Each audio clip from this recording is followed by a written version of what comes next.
오후에 나오신 여러분들 주님의 이름으로 환영합니다. 오늘 오후 예배는 참 즐거운 마음으로 참석했습니다. 일단 메시지 자체가 굉장히 은혜가 되는, 저한테는 은혜가 됐습니다.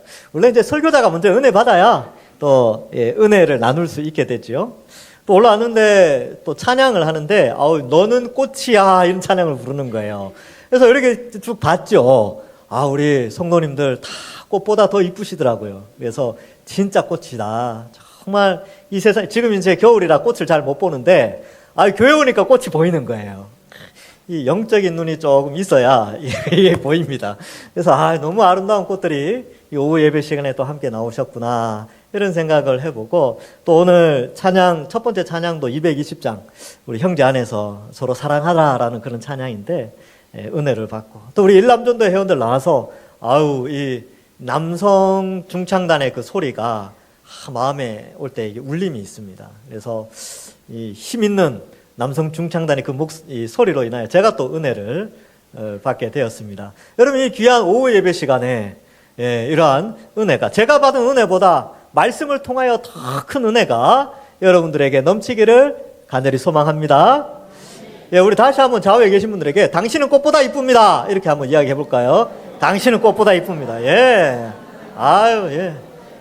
한 사람이 천하보다 귀하다고 했는데 꽃보다 훨씬 이쁘십니다.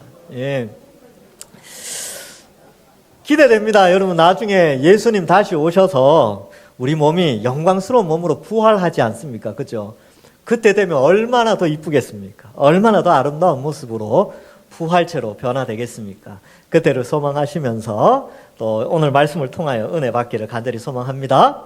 여러분, 이 스가랴 말씀은 두 개로 나눠져 있는데요. 앞부분은 8개의 환상을 나타내고 있고, 뒷부분은 이 스가랴가 학개와 동일하게 예루살렘 성전을 지을 때에 포로에서 돌아와서 예루살렘 성전을 짓는데 성도들이, 이제 이스라엘 백성들이 많이 지쳐 있었어요.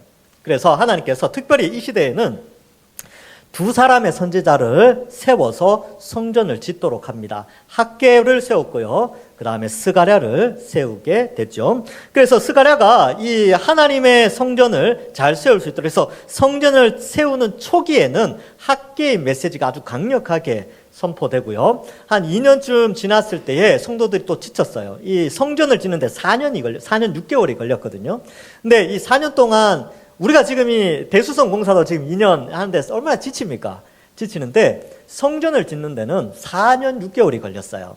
그러니까 이 성도들이 많이 지쳐 있는 것이죠. 근데 그러할 때에, 이 장기전으로 갈 때에 하나님은 학개는 이제 초반에 쓰셨고, 중반으로 가서 이제 이 스가랴를 통하여서 메시지를 전달하는 거죠.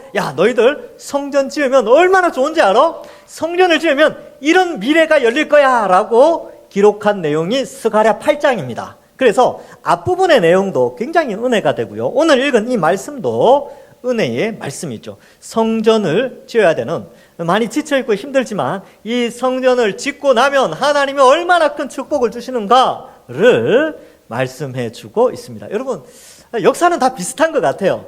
뭔가를 새롭게 짓고 회복하고 리모델링하고 하는 그 일 자체는 굉장히 힘들어요. 우리가 예상한 방향대로 흘러가지 않거든요. 예루살렘 성전도 마찬가지죠. 예상대로 흘러간 것이 아니라 여러 가지 어려움이 있어서 4년 6개월이 걸렸습니다. 물론 느헤미야의 성벽을 짓는 것은 52일 만에 됐지만 성벽 짓는 게 문제가 아니었죠. 느헤미야는 그 안에 사는 성도들을 리뉴하는, 다시 새롭게 하는데 긴 시간을 투자하게 됩니다. 마찬가지로 이 스가랴 시대에는 성전 짓는 것 자체가 힘들었어요. 그래서 이 메시지를 전달하면서 그들의 마음을 하나님이 회복시켜 줍니다. 자, 성전을 지을 때는 매우 힘들었지만 하나님이 약속을 하세요. 다 짓고 나면 내가 복을 주겠다. 그래서 여러분, 우리가 앞에 기억이 잘 안 나겠지만 13절에 보면 너희가 복이 되게 하리라 이런 표현도 쓰시면서 성전을 지을 것을 말씀해 주고 있습니다. 그래서 이 8장의 내용은 성전을 짓고 2년이 지난 때에 하나님이 그들에게 주어진, 스가랴를 통하여서 주어진 메시지입니다. 그래서 이제 오늘 18절 말씀에도 그 말씀이 나오는데 18절 이하의 내용은 읽으면 너무 재밌어요. 왜냐하면 스가랴 시대 때는 예언이지만 그 예언이 우리의 입장에서는 우리가 성취된 걸 그대로 보고 있거든요. 아, 이 18절부터 23절의 이 예언이 성취가 되어졌구나 라는 것을 우리가 아는 상태에서 본문을 보기 때문에 더 즐겁게 볼 수가 있게 됩니다. 자, 그러면 본문을 이해할 때 제가 전제를 몇 가지 뒀어요. 여러분, 자, 구약시대 때는 건물성전이 중요하다 그랬죠. 건물성전. 근데 신약시대에 넘어오면 건물성전이 없어진단 말이에요. 이걸 이제 다음 주 그 예수님의 말씀을 통해서 건물성전이 왜 없어지는지에 대해서 설명을 해요. 그러면 신약시대에는 무엇이 성전이 되느냐 하면 예수 그리스도를 모퉁이 돌로 해서 예수님을 믿는 우리 교회 공동체, 우리 한 사람 한 사람이 성전으로 지어져 가고 있어요. 그러면 이것으로 끝나느냐? 아니요. 완공되어질 때가 있다는 것이죠. 완공. 신약 성경에 예수 그리스도를 중심으로 해서 지어지는 새 예루살렘 성전이 완공되는 때가 있는데, 그 완공되는 때가 뭐냐 하면 하나님이 정한 이방인의 숫자가 차고 유대인이 회개하면 새 예루살렘 성전이 완공이 되어집니다. 완공이 되면 어떤 일이 벌어지냐 하면 예수님이 이 땅에 재림을 하세요. 그리고 먼저 돌아가신 영혼들이 육체를 다시 가지고 예수님과 함께 이 땅에 오고요. 우리가 영원히 죽지 않을 부활체로 역시 부활하여 우리의 몸이 변화되어지고 완전한 성전의 기능, 즉 하나님이 우리와 영원히 장막을 치시고 우리와 함께 동행하는 세상이 열려지게 되죠. 그것이 바로 완공된 성전의 미래입니다. 그래서 구약 성경을 살필 때에 성전 이야기가 나오면 항상 건물 성전, 그 다음에 신약의 성전으로 지어져 가는 과정, 현재 우리, 그리고 미래에 완성될 성전, 요 세 가지를 항상 연결해서 생각하는 훈련을 우리가 해야 한다는 것입니다. 그렇게 할 때에 우리가 구약 성경에 나오는 성전 건축의 의미를 잘 이해할 수 있게 됩니다. 자, 그러면 보겠습니다. 자, 만군의 여호와의 말씀이 스가랴에게 임하였어요. 근데 어떤 말씀이 임하였냐 하면, 만군의 여호와가 이같이 말하노라. 넷째 달의 금식과 다섯째 달의 금식과 일곱째 달의 금식과 열째 달의 금식이 변하여. 아이고, 예, 유대인들이요, 포로에서 돌아온 다음에 금식을 거의 1년 12개월 중에 4달을 금식하는 날이 있었어요. 그러니까 한 달 전체를 금식하는 게 아니고 넷째 달에 금식일이 있었고요. 그 다음에 다섯째 달과 일곱째 달과 열째 달에 대금식일이 있었다는 거예요. 왜 금식을 했을까? 왜 그들이 포로 후기에 돌아와서 금식을 했을까? 이유가 있습니다. 여러분, 금식이라는 게 뭡니까? 밥을 굶는 거 아닙니까? 그죠? 하루를 혹은 며칠을 아니면 몇 끼를 이렇게 굶어서 하나님께 기도하고 뭔가 돌아보고 뭔가 기념하는 그런 의미로 금식을 사용하게 되는데, 이 유대인들이 이렇게 4번의 금식하는 이유가 있었습니다. 이 4개의 그 달들은 다 예루살렘 멸망과 연결되어 있는 달들의 금식일입니다. 자, 그래서 스가랴 7장 5절에서는 다섯째 달과 일곱째 달 금식이 나오는데, 이 유대인들에게 실제로는 열째 달과 넷째 달에도 역시 금식하는 달이 있었다라는 것을 알 수 있습니다. 자, 이제 열째 달부터 제가 설명해 드릴게요. 왜 10월 달에 금식을 했느냐? 이 10월 달에 금식한 것은 BC 588년에 예루살렘이 느부갓네살 왕에 의해서 포위가 되어집니다. 여러분, 성이 포위가 되면요, 성 안으로 들어가는 물자가 차단이 돼요. 맞죠? 오고 가는 물자가 없기 때문에 성 안에 있는 사람들이 오래 버티질 못해요. 근데 보통 옛날 고대 성은 몇 년을 버틸 수 있었대요. 뭐 바벨론 성 같은 경우는 몇십 년을 버틸 수 있을 정도의 큰 창고와 이 곡식들이 저장되어 있었다고 합니다. 그런데 예루살렘 성은 이제 바벨론 성하고는 좀 다르게 오래 버티지 못해 한 3년, 2년 조금 더 버텼어요. 그런데 이때 성을 둘러쌌을 때에 그때가 바로 이 BC 588년 10월 달이었습니다. 그래서 열왕기하 25장 1절에 보면 시드기야 제9년 열째 달 11일에 바벨론 왕 느부갓네살이 그의 모든 군대를 거느리고 예루살렘을 치러 올라와서 그 성에 대하여 진을 치고 주위에 토성을 쌓음에, 이렇게 되어져 있지요.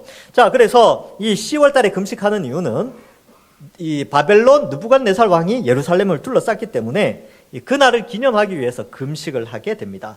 그러면 넷째 달에는 왜 금식을 하느냐? 열왕기하 25장 2절과 3절 곧이어 나오는 구절에는 이렇게 되어 있습니다. 그 성이 시드기야 왕 제11년까지 포위되었더라. 그러니까 3년 동안이죠. 9년, 10년, 11년. 횟수로는 3년이고요. 개월수로는 3년이 차진 않습니다. 그래서 포위되었더라. 그해 넷째 달 9일에 성중에 기근이 심하여, 당연하죠. 아까 말씀드렸잖아요.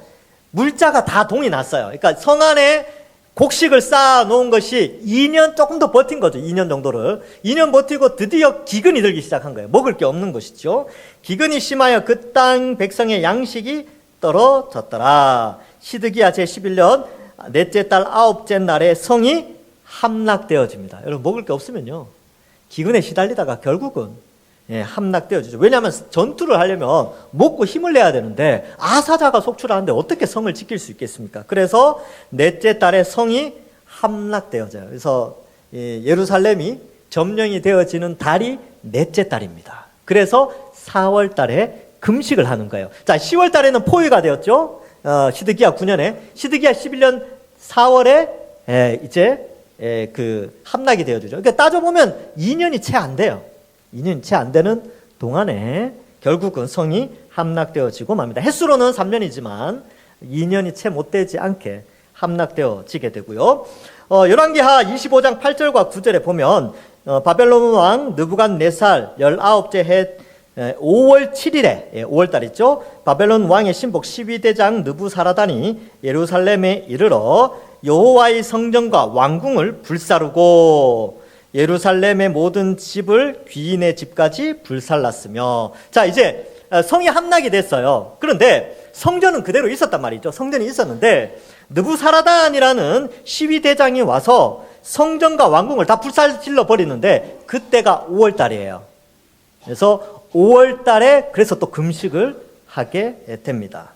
자, 그래서 모든 귀인들 집까지 다 불살라버리고 예루살렘을 완전 초토화 시켜 버리게 됩니다. 그리고 이제 이 유다 지역의 총독을 이제 파송을 하게 되는데 이 유대인 출신의 총독을 파송합니다. 그래서 열왕기하 25장 25절에 보면 7월에 왕족 엘리사마의 손자 느다니아의 아들 이스마엘이 부하 10명을 거느리고 와서 그달리아가 이 유다의 총독이었어요. 근데 이 그달리아를 쳐서 죽이고 그와 함께 미스바에 있는 유다 사람과 갈대아 사람들을 많이 죽이게 됩니다. 그래서 무슨 반란이 일어났는데 그때 유다 사람들이 굉장히 많이 죽어요. 그리고 유다를 잘 다스릴 수 있도록 세워졌던 그달리아까지 죽게 되면서 유다에는 더 큰 어려움과 위협이 닥치게 되는데 이때를 기념하여 7월 달에 또 금식하게 됩니다. 이 내용은 예레미야 41장에도 기록되어 있는데요.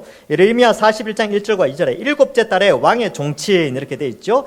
그래서 이렇게 왕족 중에 한 사람이 반란을 좀 일으키는데 왕의 종친 엘리사마의 손자 느다냐의 아들로서 왕의 장관인 이스마엘이 10사람과 함께, 많지 않아요? 10사람과 함께 미스바로 가서 아이감의 아들 그달랴라고 되는데 열왕기하에서는 그달리아라고 되어 있고요. 그달리아에게 이르러 미스바에서 함께 떡을 먹다가 느다냐의 아들 이스마엘과 그와 함께 있던 10사람이 일어나 바벨론의 왕의 그 땅을 위임했던 사반의 손자 아히감의 아들 그달랴를 칼로 쳐 죽이고 나머지 유다 사람들을 많이 죽이게 돼요. 반란이 일어난 거죠. 그래서 그때의 유다의 큰 위협이 다가왔기 때문에 그때를 기념하여서 7월 달에도 금식을 하게 됩니다. 그래서 열왕기하 25장에 보면 이 금식에 대한 왜 포로 후기의 사람들이 10월달, 4월달, 5월달, 7월달에 금식했는가를 배경을 설명해 주고 있습니다. 그래서 이 금식하는 달은요, 슬픔의 달이었어요. 슬픔의 달. 근데 이 슬픔의 달 지금 아직도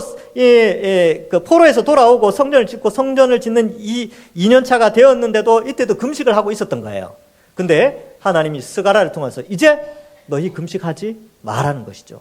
너희에게 더 이상 슬픔과 애통과 그러한 애곡이 없게 될 것이다. 그리고 여기에 보니까 이렇게 되어 있죠. 19절에 금식이 변하여 유다 족속에게 기쁨과 즐거움과 희락의 절기들이 되겠다. 이렇게 말씀하고 있습니다. 그러니까 성전을 짓고 이렇게 이제 지금 성전을 짓는 가운데 너희가 금식하고 있지만 이제 앞으로는 금식할 필요가 없어. 왜? 내가 너희와 함께하여서 너희에게 즐거움과 기쁨과 희락의 절기가 되게 하겠다라고 하나님이 스가랴를 통해서 약속해 주시게 됩니다. 오직 너희는 진리와 화평을 사랑할지니라 이렇게 기록하고 있다는 것이지요. 그러면 어떻게 성전을 짓는 것이 기쁨과 즐거움과 희락이 되느냐? 실제로 2년 이렇게 추가로 2년 후, 2년 6개월 후에 총 4년 6개월 후에 성전을 짓게 되고 예배를 드리게 됩니다. 그러한 가운데 있지만 실제 유다에게는 이런 즐거움과 기쁨과 희락의 절기처럼 기쁜 상황이 벌어지진 않았어요. 왜냐하면 여러분 이 바벨론에서 페르시아로 변화되었고요. 페르시아에서 다리오 왕이 아주 긍정적으로 이 유다를 이렇게 선대하기도 합니다. 나중에 이제 아하수에로나 아닥사스다 왕 때도 결국 이 유다에 대해서 굉장히 긍정적으로 하지만 그럼에도 불구하고 페르시아의 지배에 있었기 때문에 여전히 이 힘들고 어려운 상황에 유다가 직면하게 됩니다. 뿐만 아니라 페르시아가 멸망하고 유다가 독립할 줄 알았는데 헬라가 지중해 연안을 통일해 버리죠. 그래서 알렉산더 대제가 이 전체를 통일하면서 그 페르시아에서 헬라 제국의 통치 아래로 들어가는 거예요. 근데 헬라가 분열되면서 이제 북쪽에 셀리오쿠스 왕조, 아래쪽에 프톨레미 왕조가 세워졌는데 거기에서 독립할 줄 알았는데 이제 아래 위로 이제 계속 지배를 받는 거예요. 그러다가 나중에 로마가 지중해 연안을 또 통일하면서 로마의 지배 아래 들어가죠. 실제적으로 그러면 건물 성전을 완공을 했는데 즐거움과 기쁨과 희락의 절기가 그들에게 왔느냐? 그들에게 오지 않았어요. 오히려 계속 식민 지배는 계속 되어졌죠. 그러면 하나님이 지금 이거 어떻게 된 거냐라고 질문을 할 수 있는데 바로 예수 그리스도를 통하여서 새로운 예루살렘 성전이 지어지면서 그 백성들에게 기쁨과 즐거움과 희락의 절기가 되게 하셨다. 이것을 우리는 신약 시대를 살아가는 우리에게 주어진 내용이지요. 그래서 여러분 어떻습니까? 우리가 원래는 다 하나님 앞에 하나님께 범죄하여 저주 아래 지옥에 가야만 했던 자들이지요. 그런데 예수 그리스도의 십자가 형벌 대속의 은혜로 말미암아 그리스도와 연합되어져서 그리스도를 모퉁이 돌로 해서 성전으로 지어져가는 새 예루살렘으로 우리가 부름을 받았습니다. 그래서 우리는 죄에서 자유함을 얻었죠. 우리는 더 이상 죄의 형벌과 죄의 지배를 받지 않아요. 그래서 죄를 지을 수밖에 없는 존재에서 죄를 안 지을 수 있고 오히려 의를 행할 수 있는 존재가 되었고 지옥의 형벌이 아닌 천국의 영생 복락의 축복을 우리가 받았어요. 그러니까 어떻습니까? 즐거움과 기쁨과 희락의 절기를 맞이하게 된 사람이 바로 우리들이지요. 그래서 하나님께서 이 약속을 예수 그리스도를 통하여서 우리에게 성취를 시켜주신 것입니다. 자, 그래서 이 약속을 하시고 오직 너희는 진리와 화평을 사랑할지니라. 여러분 진리와 화평이 누굽니까? 바로 예수님이죠. 예수님이 나는 길이요 진리요 생명이니.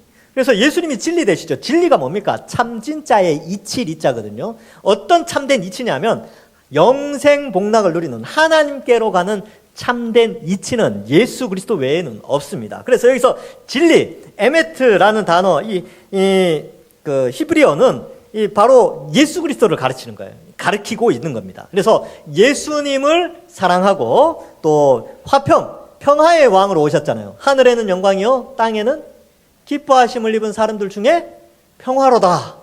그래서 평화의 왕으로 예수님이 오셨어요. 그래서 예수님은 진리 되시고 우리에게 참된 평화를 주십니다. 그래서 예수님 믿는 사람들은요, 그 마음에 어떤 마음이 있냐면 평화의 마음이 있어요. 사랑하기 때문에 평화하기를 원하는 것이죠. 그래서 교회 공동체가 바로 그런 것입니다. 사실 교회 공동체는 다 이렇게 연약한 자들이 다 모이지만 예수님 믿고 나서 조금씩 사랑이 커지면서 조금씩 화평을 추구하는 공동체가 교회 공동체예요. 그래서 예수님을 믿는 사람들은요, 이래요.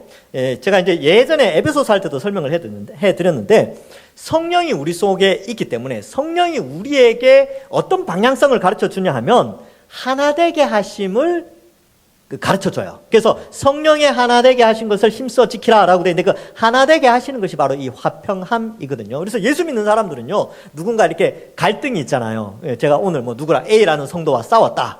그러면 밤에 잘 때 잠이 안 와요. 왜? 성령이 자꾸 마음을 찌르는 거죠. 야, 너 그러면 안 돼. 같은 예수님 믿는 사람인데, 예수님을 머리로 한 한 몸 된 지체인데, 하나님을 아버지로 고백하는 한 형제 자매인데, 야, 너 그렇게 싸우고 마음이 편해? 다리 쭉 뻗고 잠을 잔다고? 네가? 네 속에 있는 성령이 내가 지금 계속 이야기하는데 잠이 와? 이렇게 성령의 울림이 있다는 거예요. 그래서 예수 믿는 사람들은요, 이게 누군가랑 싸우고 나면 마음이 좀 깨름직해요. 이게 마음이 거칠거칠해요. 그래서 어떻게 하냐면 먼저 손 내미는 사람이 바로 예수님 믿는 사람이고, 믿음이 좀 성장한 사람이 먼저 손을 내밀게 돼 있습니다. 그리고 좀 믿음이 연약한 자는 괴로워하겠죠. 근데 상대방이 손을 내밀면 또 어떻습니까? 또 그걸 또 쉽게 화해하고 풀고 그렇죠. 그래서 예수 믿는 사람들은요, 화해를 잘해요. 화평을 추구한단 말이죠. 먼저 손도 잘 내밀고, 누가 잘못했다 그러면 빨리 용서도 잘하는 사람이 바로 예수 믿는 사람이에요. 예수 믿는 사람이 막 원한을 오래 품고 있다, 막 뭐 두고 봐라, 내가 가만히 있나 보자, 이런 말 하는 사람은 예수 믿는 사람이 아니어야 됩니다. 그렇게 자꾸 마음 품으면 안 돼요. 빨리 풀어야 돼요. 빨리 풀어. 그래서 원래 화평을 사모해야 됩니다. 화평을 사랑해야 돼요. 그래서 여러분들 마음속에 누군가 좀 이렇게 서운한 사람이, 섭섭하다 이런 게 있으면 푸십시오. 그리고 화해할 사람이 있으면 먼저 손 내미십시오. 그 가족일 수도 있고, 또 사회에 나가서 사회생활 할 때도 타인일 수도 있어요. 그런 사람들을 향해서, 또 교회 안에 있는 사람일 수도 있으니까 먼저 손 내밀고, 또 누군가가 나에게 먼저 손을 내민다면 그 다음에 빨리 푸는 것이, 해가 지도록 분을 품지 말고 라고 한 것처럼 빨리 푸는 거죠. 그래서 여기에 보면 진리와 화평을 사랑할지니라 라고 말씀합니다. 그래서 진리 대신 예수님을 사랑하는 것, 이것은 결국 이 시대를 살아가는 우리에게 있어서는 진리 대신 예수님, 하나님, 성령님의 내용이 담겨진 성경을 읽고 묵상하고 살아가는 것이 바로 진리를 사랑하는 것이고, 예수님을 사랑하는 것이며, 또 성경에 순종하고, 또 예수님이 화평, 그 십자가에 달리실 때까지 저들의 죄를 저들에게 돌리지 마옵소서 하신 것처럼, 우리도 형제간에 또 이웃간에 서로 화평하려고 애를 쓰는 자들이 바로 우리의 모습이죠. 그래서 이 성전을 짓는다, 성전을 짓고 하나님이 그의 백성들과 함께 하실 때 하나님의 백성들은 이 진리와 화평을 사랑하는 자들로 세워지는 것이죠. 그것이 바로 기쁨과 즐거움과 희락의 절기를 함께 누리는 자의 모습이다라는 것을 스가랴를 통하여서 설명을 하고, 이 소망을 던져줌으로 말미암아 당대의 스가랴 당대의 사람들은 그렇다, 하나님이 우리에게 기쁨과 즐거움과 희락의 절기를 약속하셨고 진리를 사랑하고 화평을 사랑하라고 하셨으니까 우리가 열심히 성전을 빨리 짓자라고 동기유발이 일어나게 되는 것이지요. 자, 그래서 20절에 보시면 이렇게 기록하고 있습니다. 만군의 여호와가 이같이 말하노라. 다시 동그라미 치세요. 다시 여러 백성과 많은 성읍의 주민이 올 것이라. 예루살렘에 많은 사람이 올 것이라는 거죠. 여러분, 예루살렘에는 사람이 지금 살지 않아요, 사실. 여러분, 그 느헤미야를 보면 아시겠지만 성전을 지어놨지만 예루살렘 도시 안에 가옥이 없었어요. 가옥이. 성전만 먼저 지어놓은 것이죠. 사람들은 어디 살았냐면 예루살렘 언덕 아래에 흩어져서 평야나 이런 데서 살고 있었습니다. 그런데 어떻게 해요? 이 성전이 지어지면 다시 많은 사람들이 오게 될 것이다. 다시 여러 백성과 많은 성읍의 주민이 올 것이다. 예루살렘 성전으로, 성 안으로, 도성 안으로 많은 사람들이 오게 되고, 그 많은 사람들 가운데 이방인들도 포함될 것이다 라는 것을 설명해 주고 있습니다. 지금 스가랴 시대 때의 예루살렘은 황폐했다니까요. 네, 그냥 그런 거 있잖아요. 아직 개발되지 않은 땅, 이렇게 완전 시골에 내려가면 개발되지 않은 척박한 땅처럼 예루살렘이 그렇게 황폐해져 있었어요. 예전 성전 자리에는 이제 성전을 막 지으면서 터 닦아놓고 건물 겨울 올리면서 지금 지쳐있는 그런 상태란 말이지요. 그런데 많은 사람들이 몰려드는, 신도시보다 더 이게 이 유다의 수도의 본래의 기능을 회복할 것이라는 것을 약속해 주고 있습니다. 그래서 다시 이렇게 돼 있죠. 그래서 이 8장에는 이 다시라는 단어가 많이 반복됩니다. 8장 4절에도 만군의 여호와가 이같이 말하노라. 예루살렘 길거리에 늙은 사람들과 늙은 여자들이 다시 앉을 것이라. 왜 늙은 사람, 늙은 남자, 늙은 여자를 이야기하냐면, 전쟁이 많으면요 늙은 사람이 없어요. 왜? 전쟁 때문에 많이 죽거든요. 그런데 늙은 사람이 노인들이 많다는 것은요, 그 땅에 평화가 오래 지속됐다는 뜻이에요. 그러니까 예루살렘에 평화가 오래 지속되어져서 연세 드신 분들이 많아질 것이다 라는 것을 예언을 했죠. 그래서 다시라는 표현을 쓰고 있고 8장 15절에도 이 다시가 또 나옵니다.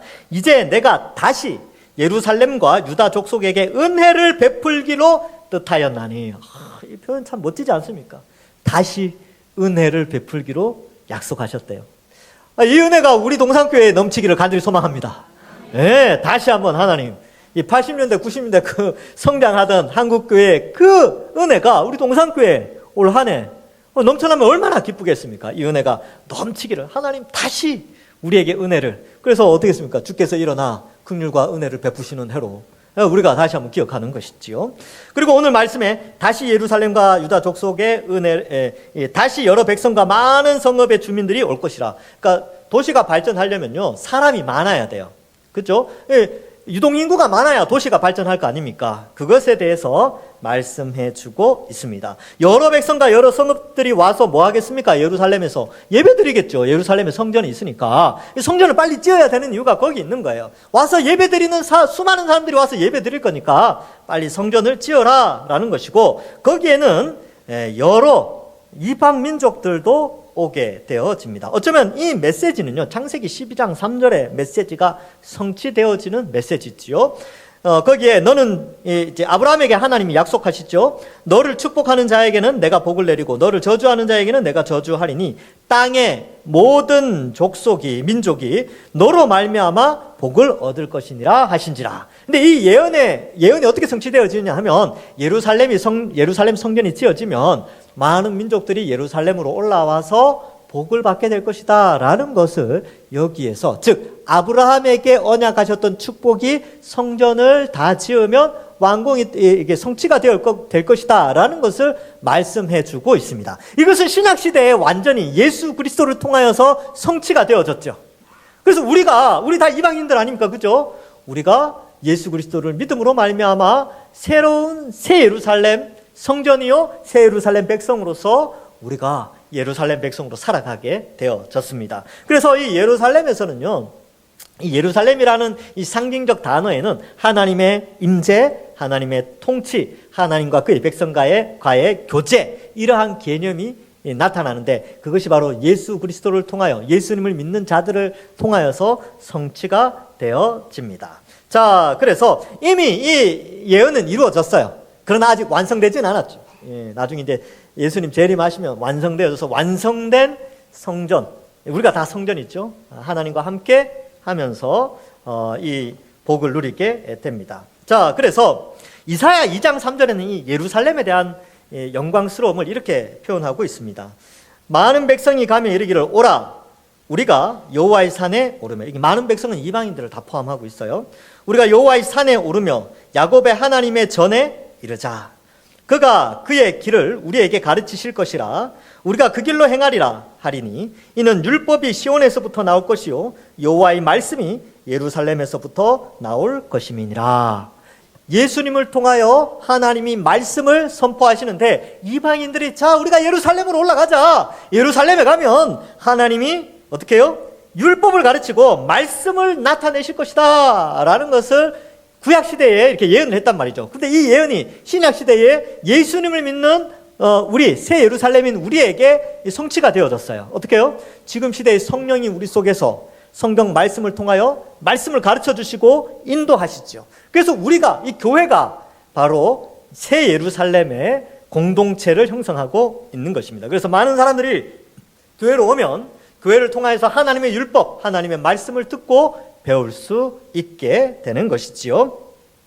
자, 그래서 21절에 보면 이렇게 되어 있습니다. 이 성읍 주민이 저 성읍에 가서 이르기를 우리가 속히 가서 만군의 여호와를 찾고 여호와께 은혜를 구하자 하면 나도 가겠노라 하겠으며. 이 분위기 아시겠어요? 막 사람들이 예루살렘으로 올라가는데 이 성읍에서 저 성읍으로 한 어떤 성읍의 백성들이 예루살렘으로 올라가는 거예요. 올라가면서 여러 성읍을 거칠 거 아닙니까? 근데 다른 성읍에 가서 야 우리 예루살렘 올라가는데 너네 어떡할래? 그러면 우리도 같이 가자. 그러면서 막 같이 막 우르르 가는 그 장면을 지금 묘사하고 있는 거예요. 그래서 예루살렘에 올라가는 사람들은 누구냐? 바로 모든 이 아브라함의 축복을 받아서 모든 이방인들까지, 언어가 다른 사람들까지 뒤에 나오지만 그 사람들이 이 성읍에서 저 성읍으로 가서 우리가 같이 올라가자, 또 이 성읍에서 저 성읍으로 A, B, C라는 성읍, 가나다라는 성읍에 가서 막 사람들이 막 올라가자 그러면서 사람들이 막 따라 올라가는 그런 장면이 있죠. 이거 이제 여러분 상상을 해보면 예를 들면 이런 겁니다. 배봉산 광장이 있지 않습니까? 그죠? 광장 그 이제 폭포가 이렇게 있잖아요. 그러면 폭포 앞에서 주민센터에서 누구든지 오시면 농협 상품권 100만 원씩 나눠줍니다. 이걸 이렇게 소문이 났어요. 근데 아직 못 들은 사람들이 있는 거예요. 못 들은 사람들이. 왜냐면 가면서, 옆에 사람이 못 들은 거예요. 내가 사랑하는 이웃이 그 소식을 못 들었어. 그러면 어떻게 해야 됩니까? 나만 가서 받아야지. 그런 게 아니라, 야, 가면 누구나 다 상품권 준대. 가자. 그러면 어떡하겠어요? 이거 빨리 가야죠. 옷 입고. 야, 빨리 가자. 그러면서 사람들이 막 가면서 어때요? 배봉산 광장 주변으로 사람들이 막 몰려들겠죠. 얼마나 좋습니까? 그죠? 그럼 오면 사람을 가리지 않아요. 누구나 다 상품권을 막 나눠준다. 공짜로. 생각만 해도 행복하죠. 그죠? 예. 여러분, 복음이 바로 그렇습니다. 하나님이 이 공짜로 자격이 없음에도 불구하고 거저주시는 선물, 이것이 은혜인데, 예수 그리스도의 십자가 복음의 은혜, 이것은 100만 원짜리 상품권과는 비교가 안 되죠.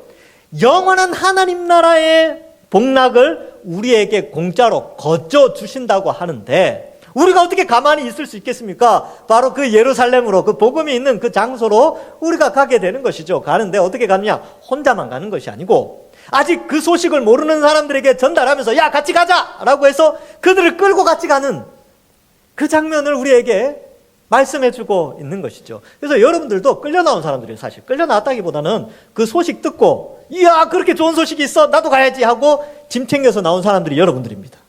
저고요. 저도 역시 복음을 듣고 예수님 믿은 거 아니겠습니까? 여러분들도 마찬가지지요. 누군가가 가자고 했기 때문에 여기 온 거예요. 그래서 이제 여러분, 우리도 마찬가지입니다. 우리도 이 새 예루살렘, 즉 예수 그리스도를 믿는 하나님의 백성들의 공동체인 교회 공동체를 통하여서 하나님이 말씀이 선포되어지고 율법이 선포되어지는데, 하나님 사랑, 이웃 사랑에 대한 내용들이 선포되어지는데, 이 복된 복음의 소식을 듣는 자는 영생 복락의 축복을 받도록 하나님이 약속을 하셨어요. 그래서 우리를 먼저 부르셨고요. 이제 부르는 우리에게 다른 사람들도 끌고 오라고, 올라오면서, 하나님께 올라오면서, 너만 올라오지 말고 다른 성읍에 있는, 내 주변에 있는 사랑하는 사람들이 있다면 그들도 같이 올라오라고 우리에게 지금 말씀하고 있는 것이죠. 그래서 21절에 어때요? 여호와를 찾고 여호와께 은혜를 구하자. 그러니까 나도 가겠노라, 이렇게 표현한다는 것이죠. 나도 은혜 받기를 원해. 나도 그 은혜의 자리에 가기를 원한다, 이렇게 표현하는 것이죠. 그래서 여러분, 예수님은 우리의 연약한 형편들 다 아세요.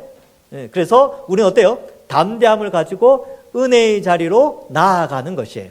그래서 은혜의 자리로 나아간다, 특권을 가지고 나아간다라고 할 때 헬라어로 제가 몇 번 강조했는데 프로사고게라는 단어가 있어요. 이거 이제 약간 알아놓으면 좋긴 한 단어인데, 이게 뭐냐면 특권을 가지고 들어간다, 이런 뜻이에요. 보통 왕자가 아버지 왕을 아련할 때, 혹은 신하가 이 귀족 가운데에서 왕을 아련한다 할 때, 아련하다라는 단어가 이 단어인데, 이것이 바로 하나님의 은혜를 누리는 은혜의 자리로 들어가는 단어예요.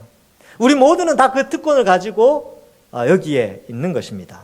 자, 그래서 22절에 보면 많은 백성과 강대한 나라들, 이제 이방 나라들이죠. 예루살렘으로 와서 만군의 여호와를 찾고 여호와께 은혜를 구하리라. 그래서 이 22절의 본문은 성취가 되어졌습니다. 언제요? 예수 그리스도를 통하여.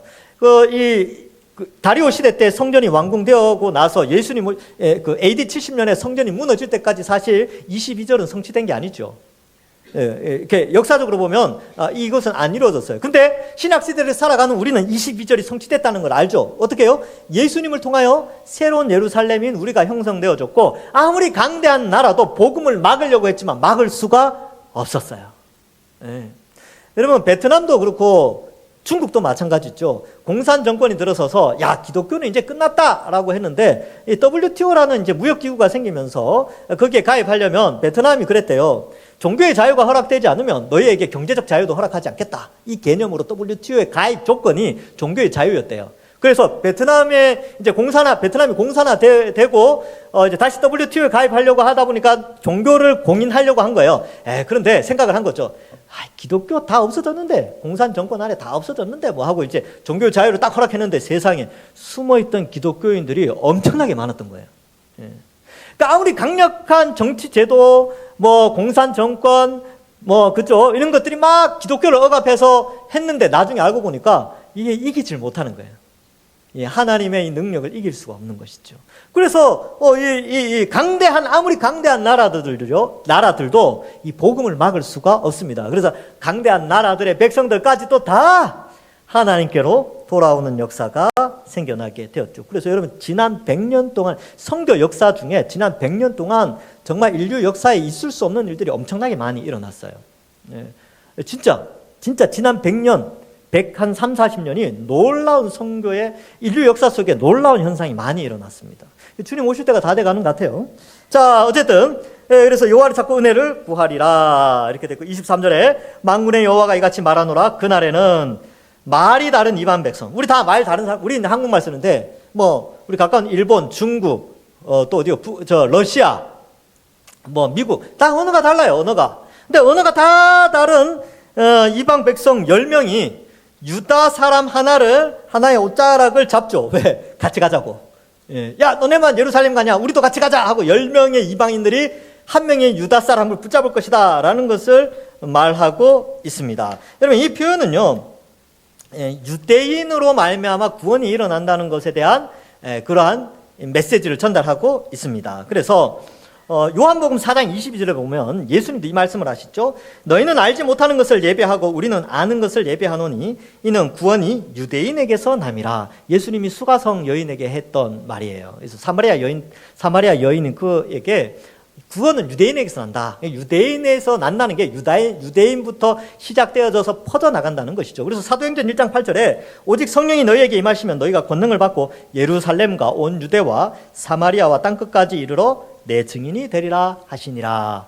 지금 그 혜택을 우리가 이제 땅끝에 사는, 대륙의 동쪽 끝에 사는 우리죠. 극동지역 산다고 그러잖아요. 그래서 우리까지도 복음이 다 들어왔습니다. 그래서 창세기 12장 3절에 땅의 모든 족속이 너로 말미암아 복을 얻을 것이라 라는 이 말씀이 성취되어졌고요.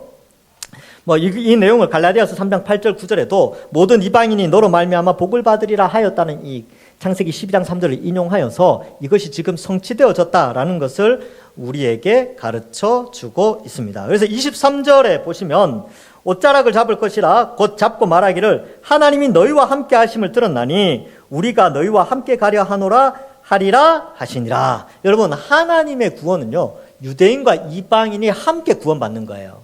그래서 우리는 이방인이기 때문에 지금 유대인들이 예수님을 다 믿지 않아요. 지금 아직까지는. 그래서 유대인들은 하나님 버리셨나 보다. 저들 예수님 죽이고 선지자들, 의인들 죽이고 오늘 이제 오전 예배도 했는데 그 다 죽였으니까 하나님 그들 포기하신 줄 알잖아요. 근데 실제로 그렇진 않아요. 그들이 죄를 지은 죄값은 치르게 됩니다. 그러나 하나님은 그들을 포기하지 않아요. 그래서 이 로마서 11장에 가면 하나님이 유대인들을 포기하지 않았다. 하나님의 택하심에는 후회하심이 없다라고 말씀하신다는 거죠. 그래서 마지막 때 모든 민족에게 복음이 전파되는데 그 모든 민족 가운데 우리도 포함되어 있지만 유대인들도 포함되어져 있습니다. 그렇게 해서 우리가 유대인과 이방인은 우리 모두가 동일하게, 차별은 없어요. 유대인은 뭐 1등 시민, 이방인은 2등 시민, 그런 거 없습니다. 다 동일한 하나님의 시민으로서 하나님 앞에 구원받는 백성으로 세워져서 함께 은혜의 자리, 새 예루살렘으로 들어가게 된다라는 것을 말씀합니다. 이 예언은 언제 완성되느냐? 지금은 성취되어지고 있고요. 완성은 예수님이 재림하면 완성되어집니다. 우리가 그때는 다 같은 언어로, 지금 여기에는 이제 다른 언어로 되어 있지만 그때는 다 같은, 이 바벨탑 사건 이전으로 돌아가서 다 같은 언어를 쓰며 하나님께 영광 돌리고, 저는 그렇게 소망을 해요. 성경에는 뭐 같은 언어를 쓴다 이런 표현은 없지만 바벨탑 이전의 세상으로 돌아가서 그리고 노아 홍수 전에 새하늘과 새 땅으로, 그보다 더 좋은 세상으로 변화되어져서 우리 모두가 하나님과 페이스 투 페이스, 얼굴과 얼굴을 맞대며 하나님이 우리와 함께 하신다고 이제 요한계시록에 기록되어 있으니까 그날을 우리가 소망하는 것입니다. 지금 이 예언의 말씀은 이제 예수 그리스도를 통하여 성취가 되어졌어요. 우리는 다 새 이스라엘 성전이요 새 이스라엘 백성이 되었습니다. 우리는 함께 은혜의 자리로 나아가 진리와 화평이신 예수 그리스도를 사랑하는 자들로 다 부름을 받았습니다. 이번 한 주간도 진리 되시고 화평, 평화 되시는 예수 그리스도를 더 소망하시면서 말씀을 가까이 하고, 우리 성도들, 우리 함께 구원받은 자들이니까 너는 꽃이야 이렇게 이제 생각하시면서 우리는 정말 귀한 존재들이구나 라고 더 뜨겁게 우리 동산교회 성도들 사랑하시면서, 또 한 주간 나만 예루살렘으로 올라가는 자가 아니라 내 주변에 예수님 믿지 않는 자들 함께 예루살렘으로 올라가는 역사가 일어나도록 전도하면서 한 주간을 보내시는 우리 모든 주의 백성들 되기를 주님의 이름으로 간절히 축원합니다. 기도하겠습니다. 하나님 아버지 은혜를 감사합니다. 우리를 새 예루살렘 성전으로 또 새 예루살렘 백성으로 삼아주시니 감사합니다. 주님 다시 오실 날을 소망하면서 우리 주변에 예수님 믿지 않는 자들을 함께 예루살렘으로 인도하며 함께 구원받는 우리들 되게 하시고, 이번 한 주간도 거룩하게 또 기쁨으로 더 이상의 슬픔과 걱정과 염려가 아니라 하늘 소망을 바라보면서 기쁨과 즐거움으로 신앙생활 하는 우리들 될 수 있도록 축복하여 주옵소서. 감사드리오며 예수님의 이름으로 기도하옵나이다. 아멘.